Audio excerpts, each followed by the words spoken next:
জনগণনায় self enumeration করার সময় যদি আপনাদের দুই জায়গায় বাড়ি থাকে তাহলে আপনারা কোথা থেকে সেলফ এনুমারেশন করবেন? বা কোনো বিবাহিত মহিলা যদি তার স্বামীর বাড়িতে থাকে অর্থাৎ শ্বশুর বাড়িতে থাকে কিন্তু তার সমস্ত ডকুমেন্টসের ঠিকানা বাপের বাড়ির করা আছে, তাহলে তিনি কোথা থেকে সেলফ এনুমারেশন করবেন? বা কোনো বিবাহিত মহিলা যদি দীর্ঘ 1-2 বছর ধরে তার বাপের বাড়িতেই থাকেন কিন্তু তার সমস্ত ডকুমেন্টসের ঠিকানা তার শ্বশুর বাড়িতে দেওয়া আছে, তাহলে তিনি কোথা থেকে সেলফ এনুমারেশন করবেন?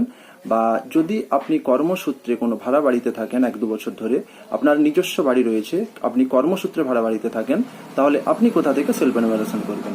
তো এটা নিয়েই আজকের ভিডিওটি ভালো লাগলে অবশ্যই আমাদের পেজটিকে ফলো করতে ভুলবেন না, সাথে ভিডিওটি লাইক শেয়ার ও কমেন্ট করতে ভুলবেন না। তো প্রথমেই বলবো, আপনাদের যদি 2 বা তার বেশি জায়গায় বাড়ি থেকে থাকে তাহলে অবশ্যই বর্তমানে আপনারা যেখানে বসবাস করছেন সেখানকার ঠিকানা দিয়েই সেলফ এনুমারেশনটা করবেন।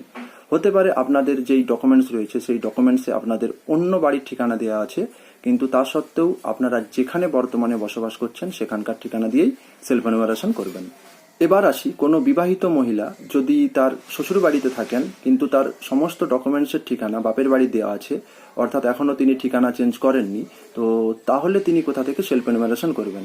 তো সেক্ষেত্রে তাকে বলবো, তিনি যেহেতু বর্তমানে শ্বশুর বাড়িতে বসবাস করছেন, তার বিভিন্ন ডকুমেন্টসে অন্য জায়গার ঠিকানা থাকলেও অর্থাৎ বাপের বাড়ির ঠিকানা থাকলেও তিনি যেহেতু বর্তমানে শ্বশুর বাড়িতে বসবাস করছেন, সেহেতু শ্বশুর বাড়ির ঠিকানা দিয়েই তাকে সেলফ এনুমারেশনটা করতে হবে।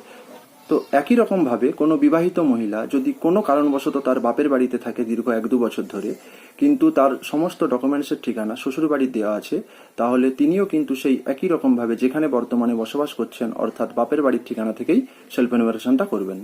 এবার আসি, আপনার অন্য জায়গাতে বাড়ি আছে কিন্তু আপনি কর্মসূত্রে বা অন্য কোনো কারণে ভাড়া বাড়িতে থাকেন, তো তাহলে আপনি কি করবেন?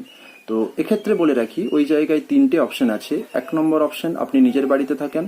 2 নম্বর অপশন, আপনি ভাড়া বাড়িতে থাকেন কিন্তু আপনার অন্য জায়গায় বাড়ি আছে। 3 নম্বর অপশন, আপনি ভাড়া বাড়িতে থাকেন কিন্তু আপনার অন্য জায়গায় বাড়ি নেই। তো এক্ষেত্রে আপনাদের যেটা হবে আপনারা সেটাই দেবেন, সেটা দিয়েই সেলফ এনুমারেশনটা করবেন। তো ভিডিওটা শেষ করছি, ধন্যবাদ, ভালো থাকবেন।